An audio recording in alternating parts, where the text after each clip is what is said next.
Om, kok kita kesini sih? Katanya pulang ke rumah. Udah, kamu diam aja.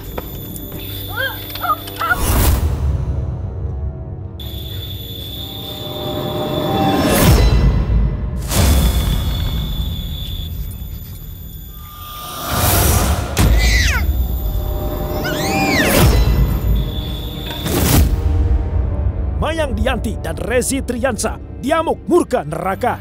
Kedua bocah perempuan itu mati disiksa oleh paman sendiri yang durjana. Pada saat kejadian, Zan Umar Alatas alias Fauzan bertabiat budak setan.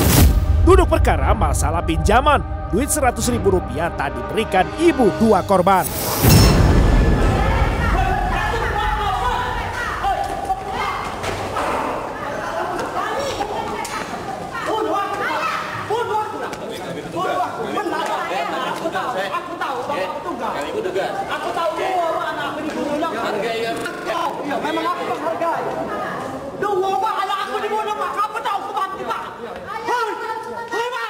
Menadang orang tua korban di ruang pengadilan menuntut hakim memberi keadilan dengan nyawa terdakwa jadi sasaran. Keji mesti dibalas hukuman mati. Menghukum yang terdakwa dan Umar Alatas alias Fauzan dihapusin dengan hukuman mati.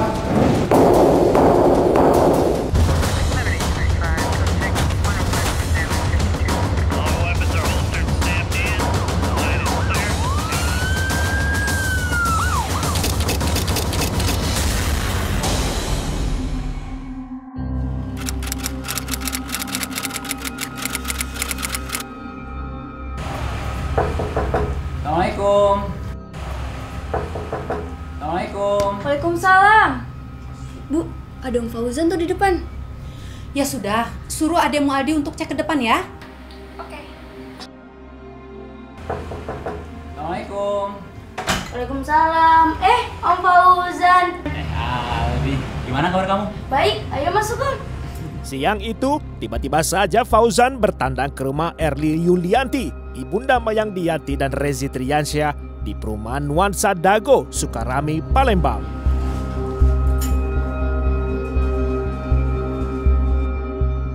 Awalnya Erli menyambut baik kunjungan Fauzan, namun kemudian ternyata niatnya cuma untuk mencari pinjaman. Ojan, gimana kabarmu? Tumben main ke sini?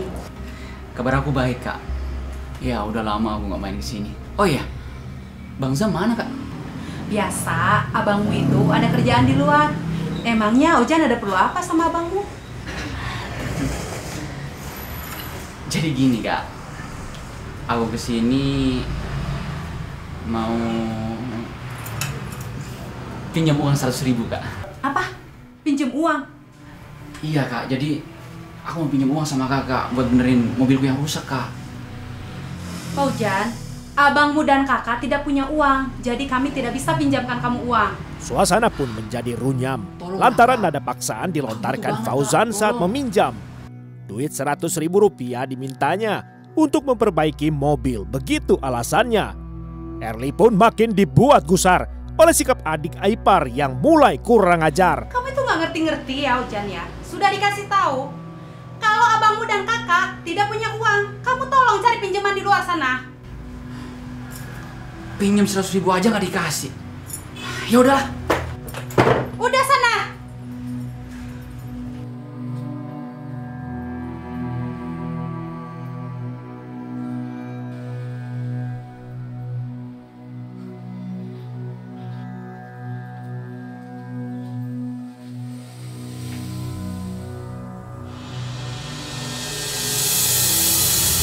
Tak lama berselang, Erli Yulianti melihat Fauzan kembali datang. Namun kini ia tidak sendiri, tampak seorang temannya ikut mendampingi. Lagi, Fauzan ngotot menagih, memaksa pinjam duit Rp100.000 dari kakak iparnya Erli. Ngapain lagi kamu datang-datang kemari? Meski Erli sudah menolak berkali-kali, namun Fauzan tetap saja gigih. Sampai akhirnya Fauzan sakit hati, lalu memaki-maki. Kakak kan sudah bilang, kakak ini tidak punya uang dan tidak akan pinjamkan kamu uang. Percuma aku punya kakak ipar. nggak peduli sama adiknya lagi susah. Terserah kamu mau bilang apa. Kakak tidak punya uang. Sudah pergi sana. Dasar pelit. Sana pergi. Pergi.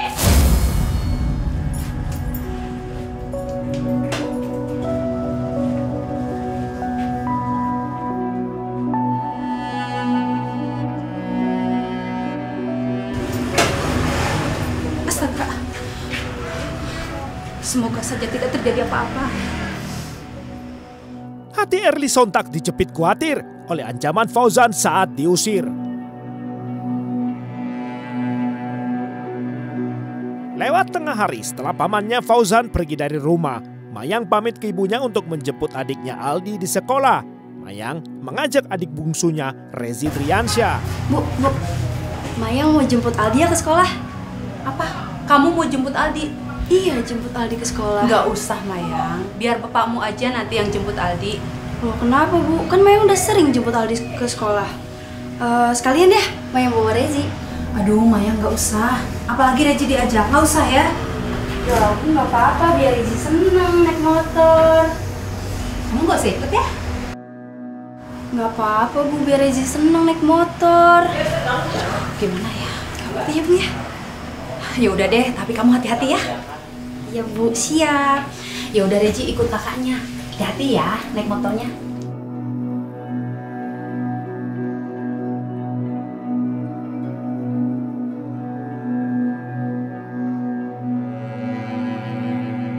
Berdua mereka menunggang sepeda motor Grace yang bahkan plat nomor polisinya belum beres.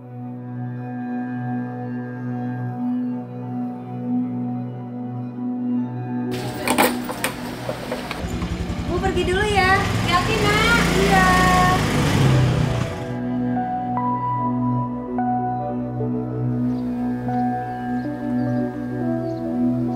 Di tengah perjalanan, tadinya Mayang bertemu pamannya Fauzan yang berdiri di pinggir jalan. Tanpa curiga, Mayang menepikan motor dan menyapa. Sang paman yang kecewa, diam-diam menyimpan siasat untuk melampiaskan amarah. Gara gagal dapat pinjaman duit 100.000 rupiah.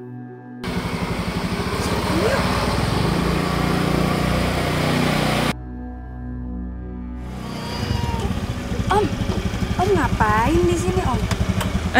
Mayang, Om lagi nungguin temen nih. Mayang mau kemana? Ya, Ajak Rezi naik motor. biasa, Om mau jemput Aldi ke sekolah. Oh ya, sebelum kamu ke sekolah Aldi, Om minta tolong ya, anterin Om ke rumah. Lah, katanya tadi nungguin temen. Nggak jadi, habisnya temen kelamaan, ditungguin nggak datang-datang. Ya, Om, tapi kan Mayang mau jemput Aldi ke sekolah. Mayang, cuma sebentar. Rumahmu kan deket. Ya udah deh, tapi Om yang bawa motor ya. Ya udah.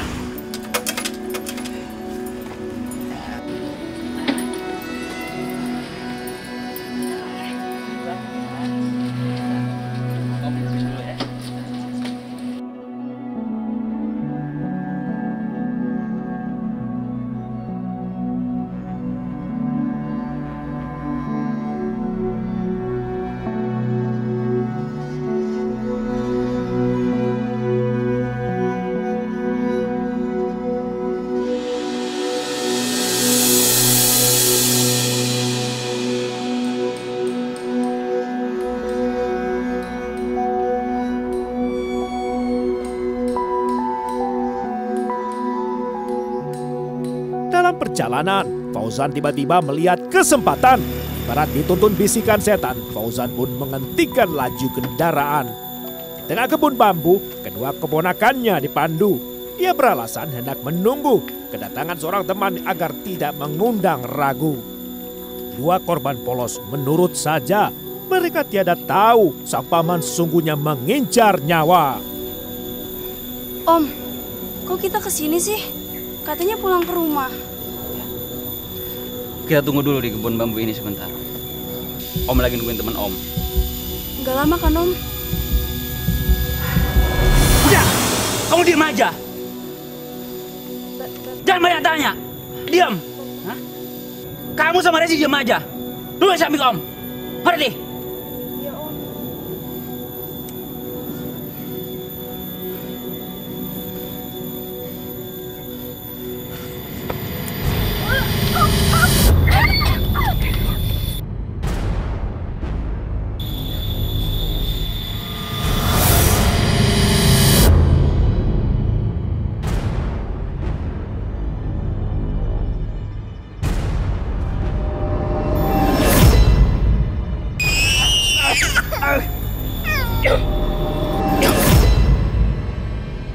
Di tangan sang paman, mati 2 bocah keponakan.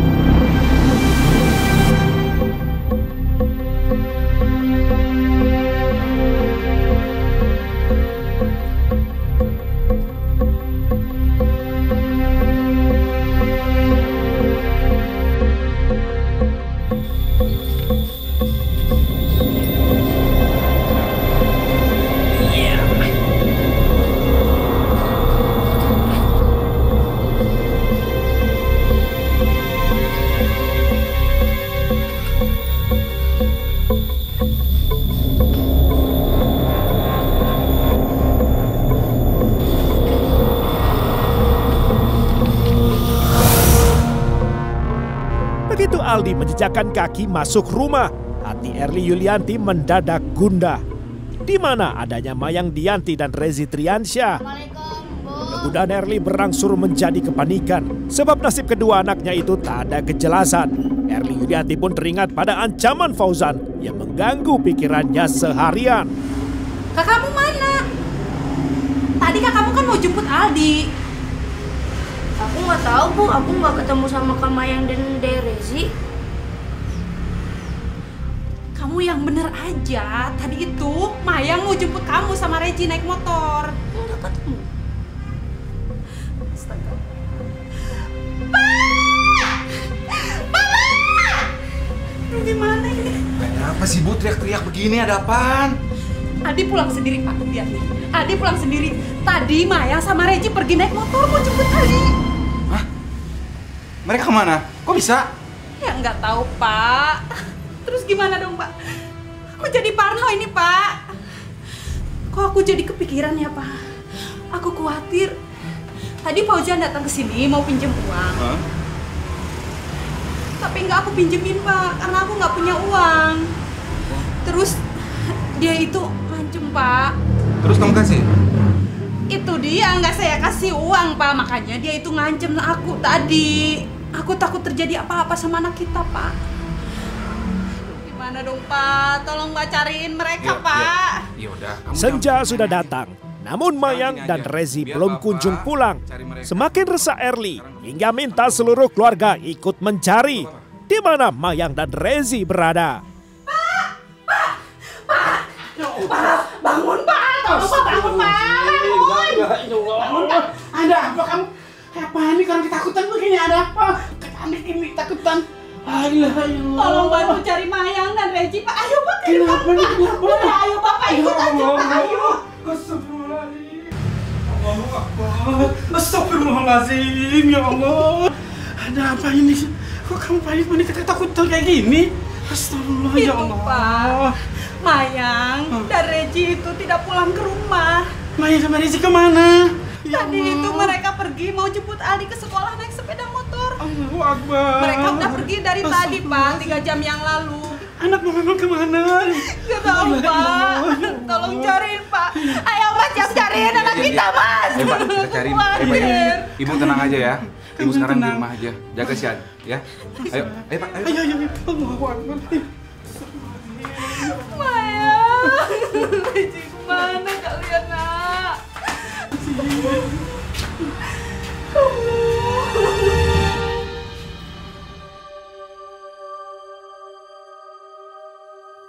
Dengan rasa khawatir merundung, Zamasari dan Masturi menyuruh ke pelosok kampung, bergerak ke segala arah demi menemukan Mayang Dianti dan Rezi Triansyah. Saya nggak ngelihat Rezi dan Mayang. Astagfirullahaladzim. Memang mereka kemana, Pak? Dia pergi jemput si Aldi Bu ke sekolah. Ya, tapi dia belum pulang juga. Ya, mudah-mudahan bisa ketemu ya, Pak ya. Amin. Ya Allah. Cukup. Kalau gitu, saya permisi dulu ya Bu ya. Iya, Makasih iya. nih Bu. Mari, iya. Mari. Mari. Pamit, Bu, Mari, ya. Pak, mari. Allahu Akbar.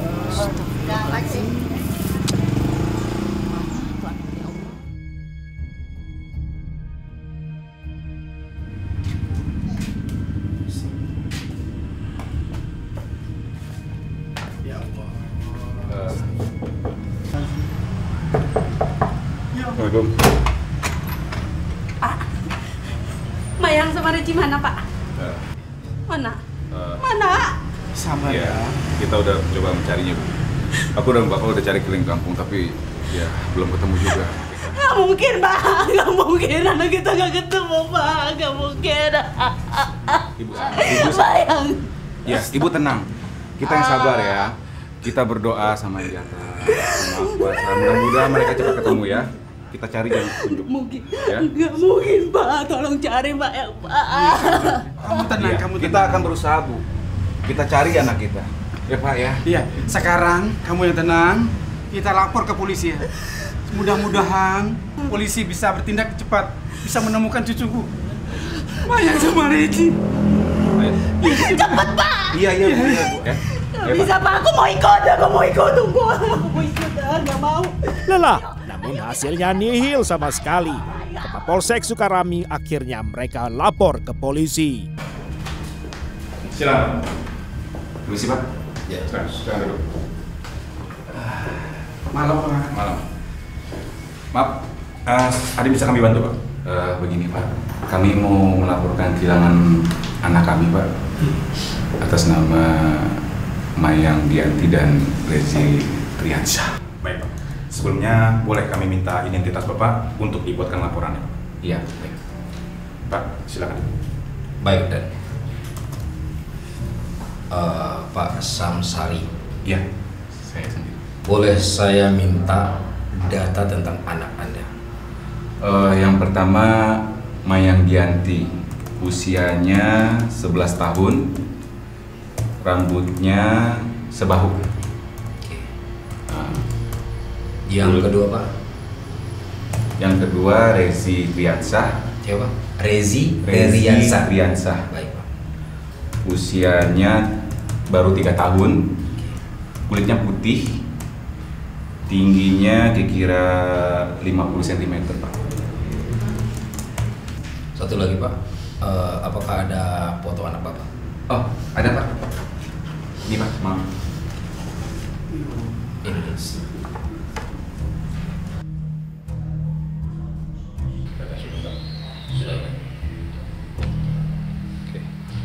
Baik, Pak. Semua informasi dan data sudah kami terima. Dan secepatnya kami akan tindak lanjuti. Dan kami juga akan segera memprosesnya menuju ke lapangan. Baik, Pak. Terima kasih, Pak. Baik. Kalau gitu kami permisi dulu, Pak. Baik. Makasih banyak. Sama-sama.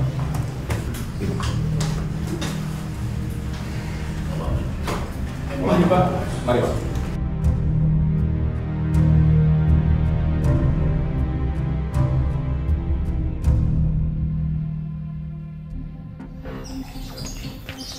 Oh ya, Erlan. Untuk sementara motor ini lu aja yang pakai. Motor siapa ini? Ini motor saudara gua. Tapi lu tenang aja, motor ini aman. Serius lu aman? Ya serius lah. Oh ya, sekalian gua pamit. Lah, baru bentar mau kemana? Gua mau ke Lampung, ada urusan di sana. Sadar resiko telah membetot 2 nyawa keponakannya, Fauzan berpikir untuk menghilangkan jejak perbuatannya pun dengan sepeda motor korban yang masih dikuasainya. Fauzan memperdaya temannya Erlan. Ia sendiri kabur dari Palembang ke Lampung dengan dalih mencari pekerjaan.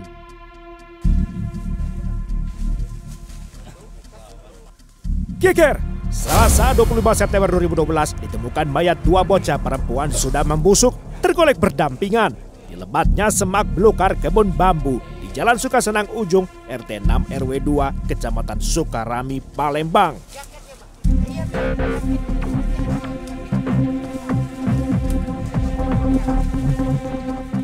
Dari ciri fisik jasad, keduanya adalah Mayang Dianti dan Rezi Triansyah yang menghilang sejak 5 hari lamanya. Luka akibat kekerasan tajam ramai pada tubuh kedua korban. Visum di Rumah Sakit Muhammad Husin Palembang dilakukan guna penyelidikan lanjutan.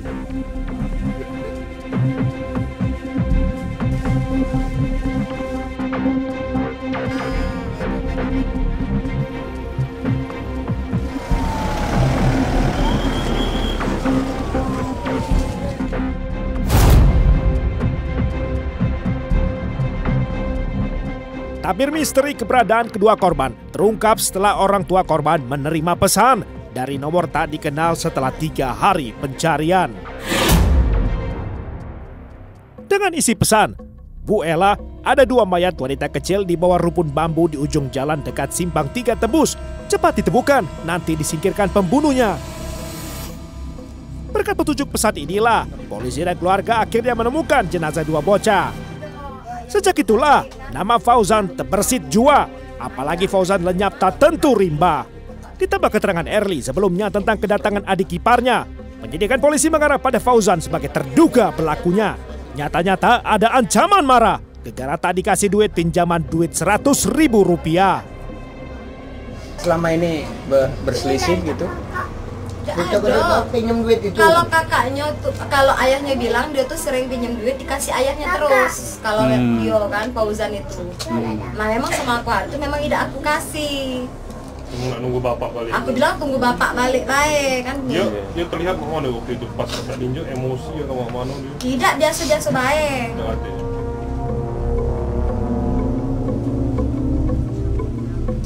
Kamis 27 September 2012, 1 pekan setelah jenazah 2 korban ditemukan, Zan Umar Alatas alias Fauzan, tersangka tunggal pelaku pembunuhan 2 keponakan, akhirnya diamankan.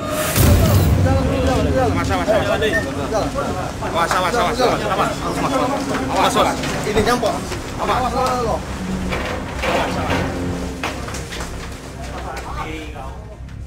Ia dicokok di Lampung di Terminal Raja Basa, Kecamatan Kedaton, Tanjung Karang. Polisi kemudian langsung memboyongnya ke Palembang.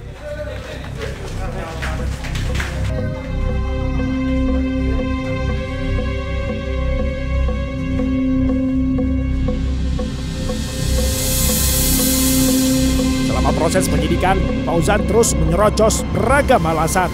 Sebelum akhirnya datang pengakuan, Fauzan sempat ngotot bilang ia membunuh keponakan karena dibisiki setan. Nak aku banter ke Batu Jajar, tak tahu. Jadi lemak ngomong. Terus sempat diculik dah itu dulu. Tidak. Langsung kamu bunuh. Pakai apa kamu bunuhnya? Hari Jumat itulah. Hari Jumat itu.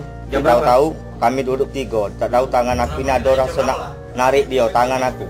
Mana kau sikat dia? Duduk di mana? Di tempat itulah. Duduk seret situ seret. Di mana duduk di mana? Duduk di sampah. Di mana? Oh, sampah depan itu ya? Iya. Di kebun itulah. Iya, duduk pacak tangan aku ini ada orang nak ngembek. Kau pakai apa, senjata apa? Beling. Beling pecahan ini. Pecah belahan beling piring. Oh. Kau angkat budak itu. Balanya. Kau sendirian waktu itu ya? Sendirian. Kau taruh di situ mana caranya? Kau angkat atau mana? Ada orang minta di batang bulu itu misik kuping aku, tolong bawa sini dua-duanya. Nah sewaktu itu aku tak sadar motor itu masih di pinggir jalan.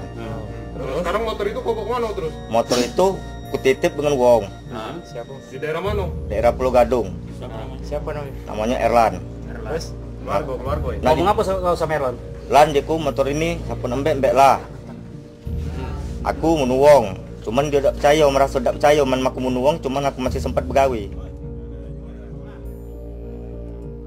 Jelas motif bisikan gaib yang disemburkan Fauzan tidak dapat dibuktikan sebagai kenyataan, apalagi diperhitungkan sebagai fakta penyelidikan.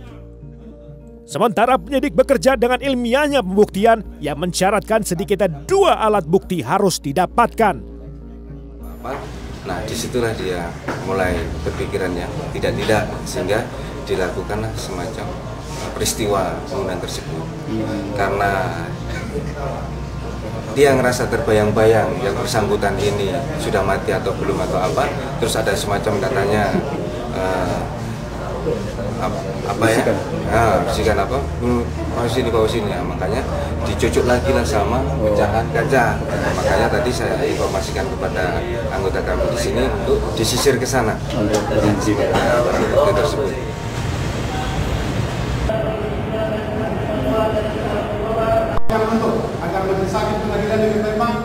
Kamis 6 Februari 2013, sidang vonis atas terdakwa Fauzan di Pengadilan Negeri Palembang sempat ricuh tegang. Orang tua korban Mayang Dianti dan Rezi Triansa kencang meradang.